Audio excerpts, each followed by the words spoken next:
Hürmetlik savakdaşlar, bugün devletimiz Şarkı Türkistan'ınki kurulgan günü, şunun için yığıldık, hemmenlarning bu günüge mübarek olsun. Hoş. Hem de biz bir adam sen kim o dep kalsa, ben Müslüman. Yani dinim İslam. Nelik dep kalsa, Şarkı Türkistanlık. Türkiye'de yaşayatkan Şarkı Türkistanlık Uygur deyimiz. Yani demek bizim dinimiz İslam, milletimiz Uygur, devletimiz şu Şarkı Türkistan. Biz tarihte Uygurlar nurgun devletlerini kurgan.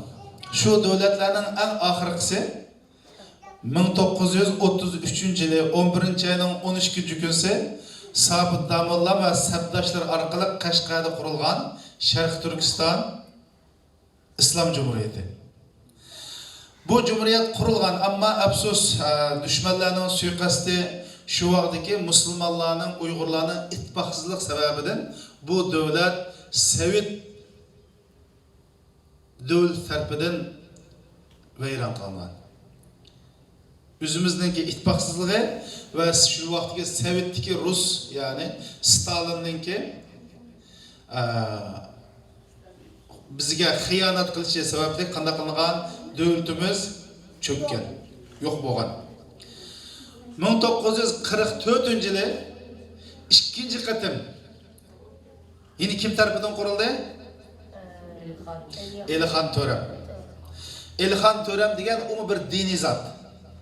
Bu tarafından kuruldu. Ama yanıla qanday bo'ldi desanglar, yana şu bizningki ittifaqsızlığımız ve Sovetninki Elixan Töremni bulab ep geçip kitip Sovetga bunun bilan yıkılgan.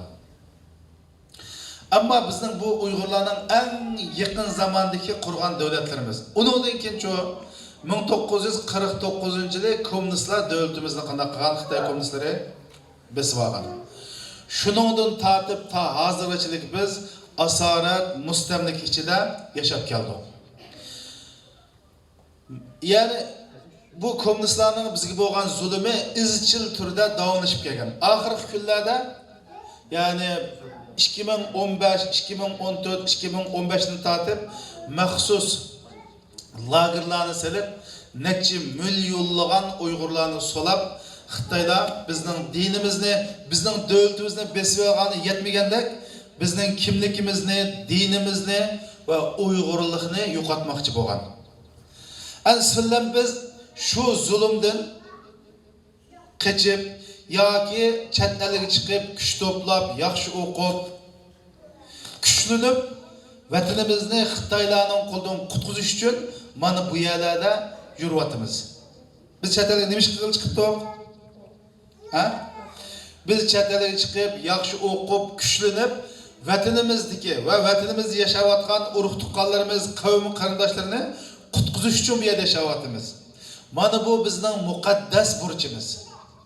Biz chet elda nima uchun yashayapmiz? Yaxshi o'qib, kuchlanib, vatanga qaytib kirib, zalim kommunistlarni vatandan qo'g'lab chiqarib, vatanimizningki shu 33-yili, 44-yili qurilgan devletimizni asli keltirib, o'z vatanimizda hur va erkin yashash uchun bu chet elda turyapmiz. Biz chet elda yaxshi yeb, yaxshi ichib, o'ynash bizga hargiz yarashmaydi. Biz Uyg'ur farzandlariga bu ish qat'iy yarashmaydi. Tushunadingizmi? Chunki hammalarning o'sha tuqqanlarning urug' tuqqanlari, o'zingning qavmi qarindoshlari, sizlarning do'stlaringlar hammasi nada Sharq Turkistonda Xitoy kommunistlarining tumur tapini ostida ezilyotdi. Endi biz bir musulmon bo'lib sifatimiz bilan, bir Uyg'ur bo'lib sifatimiz bilan, bir inson bo'lib sifatimiz bilan ularni qutqizish majburiyati albatta sil bizning ustimizga tushadi. Bizni Arab qutqizib qo'yamiki, Amerikalik qutqizib qo'yamiki, Yevropa qutqizib qo'yamiki emas, uni qutqizish majburiyati kimning ustiga tushadi? Bizning ustimizga tushadi. Sizlar bu bayroq qaranglar. Bizning bu bayroqimiz mana nima? Ay. Bu nimaga vakillik qildi? Ha? İslamiyetga vakillik qildi. Mesela bu ay degan söz Kur'an-ı Kerim'de 50 ayette tilgalanan. Ay degan söz Kur'an-ı Kerim'de 50 ayette tilgalanan. Hadislerden tahminen 2000'den köp hadislerde ay sözü tilgalanan. Siz bilirsen Osmanlı'yı bilirsen bu? Mektepte okuyanlar. Osmanlı'nın devrinde Süleyman 3, Selim 3. Selim 3 devlette muntazam bir harbiy qo'shin kurup chiqqan vaqtida mana bu ay shaklini devletning simvoli qilgan. Shundan tortib, mana devlet yulduz, ay bilan yulduz bütün dünyada İslam'ның simvoli bo'lib tanilgan. Ay bilan yulduz nima bo'lib tanilgan? İslam'ның simvoli bo'lib tanilgan. Siz bu ko'k bayroqni boshqalar so'rab qolsa, ay nimaga vakillik qildi? İslamiyatga. Yulduz şu Sharq Turkistonda yashagan xalqqa. Sharq Turkistonda yashagan xalqqa. Ma ko'k rangchi. Mustaqillik. Bu osmondagi bepoyon ko'k osmonga vakillik qildi, ya'ni mustaqillikqa, hurlikka. Biz nima deymiz? Bizning dinimiz islom. Shunami? Biz o'zimiz Sharq Turkistonlik. Biz islomni asos qilgan, erkinlik, hurlikni asos qilgan bir davlatni qurib chiqmoqchi. Bu bizning bayrog'imiz. Shu davlatga nima qildi? Simvoli deymiz. Tushundingizmi? Shuning uchun bu bayrog'imiz mana bu bizning Sharq Turkistonning bayrog'i. Shuni dunyoda nurg'un islom davlatlari, masalan Pokiston, Turkiya, Tunis, nurg'un Jazoir, nurg'un davlatlarda qarasanlar, bayrog'ida mana shu oyninki nimiz bo'ladi. Maqsad biz bir musulmon davlat demoqchi. Tushundingizmi? Mana o'taqoqlar ay nimaga vakillik qildi? İslamiyatga. Yulduz Sharq Turkistonda yashagan xalqqa. Ma ko'k rang bepoyon osmon erkinlikka, hurlikka vakillik qildi. Tushundingizmi? Ya'ni rangning ma'nosi va yulduzning ma'nosi va oyning ma'nosi va. Xo'sh, endi sizning bilib olganliginglar shuki, bizning dinimiz islom, davlatimiz Sharq Turkiston, o'zimizcha Uyg'ur, ya'ni Uyg'ur turklar deymiz. Bizning aslimiz turk. Bizning aslimiz nima? Turk. Ya'ni sizlarga kim tarixi o'qisanlar, Oğuzninki 24 qabilasi bo'lgan. Bu Oğuz degan turklarning nimasi? Bobisi. Tushundingizmi? Turklarninki bobisi. Shu yerda turklar 24 qabilaga bo'lgan, 24 qabilaning ichidagi bir qabila biz.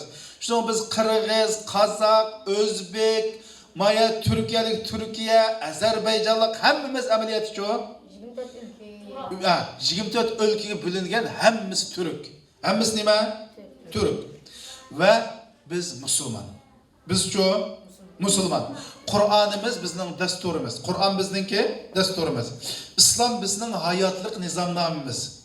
Tushundingizmi? Shuning uchun biz musulmon, Sharq Turkistonlik, Uyg'ur millati. Tushundingizmi? Endi biz bu vatanni biz hozir tabriklayapmiz. Mushunda vatan qurilibdi deymiz. Shuni insonlarda bulanaki silib bir odam sen Türkiye'de nemiş qilsan? Sen Uyg'ur nemiş qilsan yoki nemiş qilmoqchi edisan? Men yaxshi o'qib, tirishib, kuchlanib vatanimni va vatanimdagi xalqni qutqizish uchun men bu yerda yashayapman. Biz Turkiyada nima uchun yashayapmiz? Yaxshi o'qib, kuchlanib, shunami? İslam davlatimiz bo'lgan Sharq Turkistonni zalim, tajovuzchi, kommunist Qizil Xitoydan qutqizib, o'zimizdan o'sha Sharq Turkiston Islom Cumhuriyeti'ni asli keltirib, xalqimizni şu azap uqubatdan, qulluqdan, mustamlakadan qutqazmoqchi. Mana bu bizning nimamiz bo'ldi. Ha? Majburiyatimiz bo'ldi. Buni tushundinglarmi? Shunda qilmizmi, qilmaymizmi? Ovozingni bo'sh turdi. Qilmizmi, qilmaymizmi? Qilmizmi, qilmaymizmi? Ha, maşallah. Rahmat. Allah razı olsun.